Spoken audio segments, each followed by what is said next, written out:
Bonjour, c'est Nathalie de passionhuilesessentielles.fr. Alors aujourd'hui, je vais vous parler des associations avec le tea tree parce que c'est une huile essentielle que tous les amateurs d'huiles essentielles ont chez eux. C'est une huile essentielle très polyvalente et une huile essentielle que vous pouvez utiliser pour toute la famille. Alors pour l'huile essentielle d'arbre à thé, il y a certaines choses à savoir. Elle est particulièrement douce pour la peau. C'est pour ça qu'on la conseille souvent pure, très localement, sur des boutons, des piqûres, sur ce genre de choses. Mais par contre, si vous avez vu la vidéo sur la lavande que j'ai faite précédemment, je vous ai expliqué que l'utilisation pure, même d'huile douce comme celle-ci, doit se faire ponctuellement. Parce que si vous essayez de traiter un trouble chronique tous les jours avec la même huile pure, au bout d'un moment, vous risquez de dépasser les doses et vous risquez de déclencher encore une fois une sensibilité à l'un des composants du tea tree. Alors c'est l'une des huiles pour lesquelles j'ai reçu le plus de commentaires et le plus de témoignages de gens justement qui avaient l'habitude de les utiliser, qui les utilisaient pour certains depuis des années et qui se sont retrouvés du jour au lendemain avec une main gonflée ou voire plus, alors qu'elle n'avait jamais eu le moindre problème avec cette huile-là. Donc je vais en parler tout de suite. Si ce genre de choses devait vous arriver, avec le tea tree d'ailleurs ou avec n'importe quelle autre huile, il y a plusieurs solutions. Soit votre flacon, vous l'avez déjà depuis un moment, il a pu s'oxyder, il a pu s'abîmer un peu, et dans ce cas-là, les molécules ont été modifiées, et du coup, votre huile essentielle est irritante, donc vous la jetez, ça sert à rien de la garder.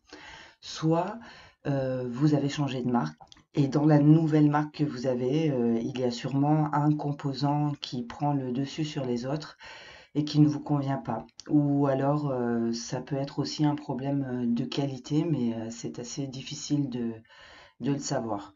Donc, dans tous les cas, même si c'est une huile très très douce pour la peau, si vous l'utilisez souvent, je vous conseille vraiment de la diluer, ne serait-ce qu'un tout petit peu.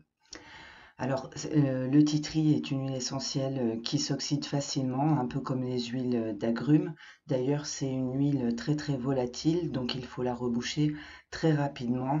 Dès que vous avez versé vos quelques gouttes dans votre mélange, vous rebouchez tout de suite le flacon, ça évite l'oxydation, et ensuite vous rangez bien votre flacon à l'abri de la lumière dans un placard à une température modérée. Donc sur mon site, j'ai déjà beaucoup parlé de l'huile essentielle de tea tree. D'ailleurs, si vous n'êtes pas encore abonné, je vous invite à le faire parce que vous aurez un petit guide avec 3 huiles essentielles familiales. Je vous explique les quelques utilisations et ce sont des huiles très polyvalentes. Je vous parle plus en détail du tea tree et je vous explique un petit peu les erreurs à éviter, le piège des huiles douces. Donc, la principale qualité de l'huile essentielle de tea tree, c'est que c'est une anti-infectieuse très puissante, une antibactérienne à large spectre, comme on dit, qui peut être utilisée de toutes les façons, de toutes les utilisations qui existent en aromathérapie, bien que je ne vous conseille pas quand même l'utilisation interne. Par voie orale, le titri est assez désagréable. Je pense qu'il y en a d'autres qui ont qui peuvent jouer le même rôle et qui sont bien meilleurs au goût. Donc pour l'arbre à thé, aujourd'hui, je vais vous parler des synergies que vous pouvez faire en fonction des utilisations. Par exemple, pour la diffusion, je vous recommande le citron et le pamplemousse parce que ce sont de très très bonnes antiseptiques aériennes et elles s'accordent très bien avec le tea tree. Et si vous voulez vraiment désinfecter une pièce, citron, pamplemousse, tea tree, c'est une bonne association. Ensuite, pour l'application cutanée, au niveau des plaies, des boutons, des écorchures, de tout ce qui est vraiment destiné, pardon, à traiter la peau en surface et non pas utiliser la voie cutanée pour soulager d'autres troubles. Donc dans ces cas-là, quand c'est vraiment pour traiter des problèmes cutanés, on va plutôt utiliser des huiles qui sont très antiseptiques, mais aussi qui cicatrisent ou alors qui résorbent les hématomes. Donc on peut utiliser la lavande fine ou aspic, l'huile essentielle de cyste qui arrête les saignements et qui aide à la cicatrisation, ou encore l'immortel qui peut aider à faire ressortir des impuretés dans une plaie et qui aide en cas d'hématome, de bleu, de bosse, pas forcément en cas de coupure. D'ailleurs, il vaut mieux choisir l'immortel pour les bosses et les coups.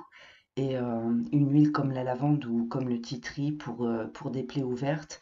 Là encore, quand il s'agit de plaies ouvertes, je vous conseille de diluer votre huile essentielle. Ça va rentrer très très vite dans la peau et dans le sang. C'est une plaie ouverte, donc moi je préfère en tout cas utiliser des huiles diluées pardon, pour cette utilisation-là. Donc ensuite il y a l'application cutanée, mais cette fois pour traiter les rhumes, les infections ORL et toutes sortes d'infections virales ou bactériennes. Donc dans ces cas-là, on peut utiliser des huiles comme l'eucalyptus radié ou celle de Ravinsara. Ce sont des huiles qui vont agir à la fois sur l'infection et qui vont aussi soutenir votre système immunitaire. Le titri est d'ailleurs une huile conseillée en cure un petit peu avant l'hiver pour justement renforcer le système immunitaire avec celle de Ravinsara. C'est une très bonne synergie pour les enfants. Moi, j'aime bien celle-ci, Ravinsara, citron et arbre à thé. C'est un mélange simple à faire. Vous le préparez dans un roll-on ou dans un petit flacon à l'avance. Et ensuite, vous l'utilisez pendant 15 jours, par exemple. Et normalement, ben, ça ne peut pas faire de mal. Je voulais finir avec les meilleures zones d'application. C'est une question qu'on me pose souvent. Tout dépend de ce que vous voulez traiter. Si par exemple vous voulez traiter quelque chose au niveau des ongles, eh bien, vous appliquez directement sur les ongles après les avoir limés ou poncés un peu. Je pense par exemple à des mycoses des ongles. Si vous voulez appliquer ça sur la peau, sur les boutons, bien sûr, c'est en local, en direct. Et par contre, pour tout ce qui est rhume et infection au niveau des bronches ou au niveau des sinus, vous pouvez appliquer en local directement sur la zone à dégager, on va dire. Donc sur les sinus, au niveau des sourcils, ça ne pose pas de problème. Il vaut quand même mieux que votre huile soit diluée. Et il vaut mieux éviter de faire ça pour des enfants. Ils ont la peau très très fine, donc plutôt appliquer des huiles sur le haut du dos ou sur le plexus ou encore sous la plante des pieds. Comme c'est un sujet qui a l'air de vous intéresser, je reparlerai de la réflexologie et des différentes zones sous les pieds et des huiles qui correspondent. Je suis en train de travailler là-dessus. Et, euh, et sinon, voilà, c'est tout ce que je voulais vous dire. Euh, j'ai prévu encore une vidéo. Si vous avez une huile que vous avez à la maison avec laquelle vous ne savez pas trop quoi mettre, vous ne savez pas trop comment l'utiliser, vous pouvez me laisser vos questions dans les commentaires ou vous me contacter par email si vous faites partie des abonnés. Et ça pourrait être le sujet d'une prochaine vidéo. Sinon, vous savez que j'ai écrit déjà pas mal d'articles, donc il y a beaucoup d'informations qui vous attendent sur l'huile essentielle d'arbre à thé. Il y a le petit guide, si vous vous inscrivez à mon site, vous recevez un petit guide gratuit où je vous parle de 3 huiles essentielles familiales. Et puis si vous voulez suivre les prochaines vidéos, inscrivez-vous à ma chaîne. Je vous remercie pour votre attention.